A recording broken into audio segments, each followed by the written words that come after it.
नारायण नारायण। प्रिय भक्तों, मेरे YouTube चैनल हिंदू भक्ति में आपका स्वागत है। आइए जानते हैं धृतराष्ट्र, पांडु तथा विदुर के बारे में। सत्यवती के चित्रांगद और विचित्रवीर्य नामक दो पुत्र हुए।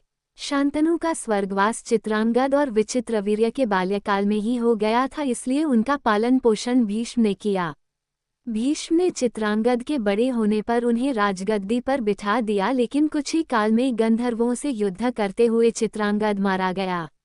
इस पर भीष्म ने उनके अनुज विचित्रवीर्य को राज्य सौंप दिया। अब भीष्म को विचित्रवीर्य के विवाह की चिंता हुई। उन्हीं दिनों काशीराज की 3 कन्याओं अंबा, अंबिका और अंबालिका का स्वयंवर होने वाला था।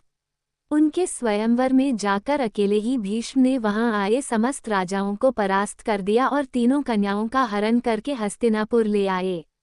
बड़ी कन्या अंबा ने भीष्म को बताया कि वह अपना तन मन राजा शाल्व को अर्पित कर चुकी है।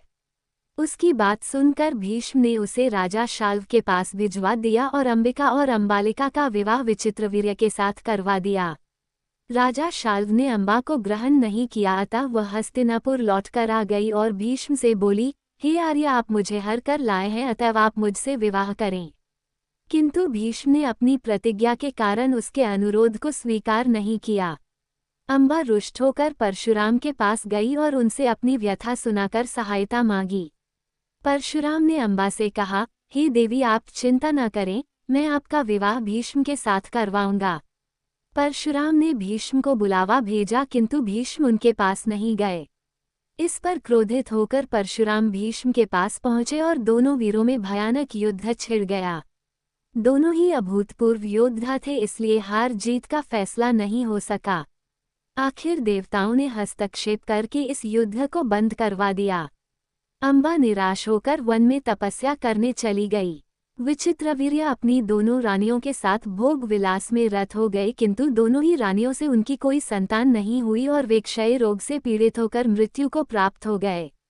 अब कुल नाश होने के भय से माता सत्यवती ने एक दिन भीष्म से कहा, पुत्र, इस वंश को नष्ट होने से बचाने के लिए मेरी आज्ञा है कि तुम इन दोनों रानियों से पुत्र उत्पन्न करो। माता की बात सुनकर भीष्म ने कहा, माता, मैं अपनी प्रतिज्ञा किसी भी स्थिति में भंग नहीं कर सकता। ये सुनकर माता सत्यवती को अत्यंत दुख हुआ। अचानक उन्हें अपने पुत्र वेदव्यास का स्मरण हो आया। स्मरण करते ही वेदव्यास वहां उपस्थित हो गए। सत्यवती उन्हें देखकर बोली, हे पुत्र, तुम्हारे सभी भाई निःसंतान ही स्वर्गवासी हो गए, अतः मेरे वंश को नाश होने से बचाने के लिए मैं तुम्हें आज्ञा देती हूँ कि तुम उनकी पत्नियों से संतान उत्पन्न करो। वेदव्यास उनकी आज्ञा मानकर बोले, माता, आप उन दोनों रानियों से कह दीजिए कि वे 1 वर्ष तक नियम व्रत का पालन करते रहें, तभी उनको गर्भ धारण होगा। 1 वर्ष व्यतीत हो जाने पर वेदव्यास सबसे पहले बड़ी रानी अंबिका के पास गए। अंबिका ने उनके तेज से डरकर अपने नेत्र बंद कर लिए। वेदव्यास लौटकर माता से बोले, माता, अंबिका का बड़ा तेजस्वी पुत्र होगा, किंतु नेत्र बंद करने के दोष के कारण वह अंधा होगा। सत्यवती को ये सुनकर अत्यंत दुख हुआ और उन्होंने वेदव्यास को छोटी रानी अंबालिका के पास भेजा।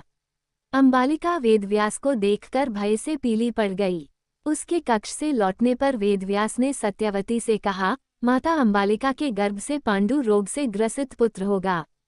इससे माता सत्यवती को और भी दुख हुआ और उन्होंने बड़ी रानी अंबालिका को पुनः वेदव्यास के पास जाने का आदेश दिया। इस बार बड़ी रानी ने स्वयं न जाकर अपनी दासी को वेदव्यास के पास भेज दिया। दासी ने आनंदपूर्वक वेदव्यास से भोग कराया। इस बार वेदव्यास ने माता सत्यवती के पास आकर कहा, माते, इस दासी के गर्भ से वेद वेदांत में पारंगत अत्यंत नीतिवान पुत्र उत्पन्न होगा। इतना कहकर वेदव्यास तपस्या करने चले गए। समय आने पर अंबिका के गर्भ से जन्मांध धृतराष्ट्र, अंबालिका के गर्भ से पांडु रोग से ग्रसित पांडु तथा दासी के गर्भ से धर्मात्मा विदुर का जन्म हुआ। हमें उम्मीद है हमारे द्वारा दी गई जानकारी आपको पसंद आई होगी। अगर आपको ये जानकारी पसंद आई है तो चैनल को सब्सक्राइब, लाइक और शेयर जरूर करें। ऐसे ही व्रत कथा जानकारी के लिए जुड़े रहे मेरे YouTube चैनल हिंदू भक्ति के साथ।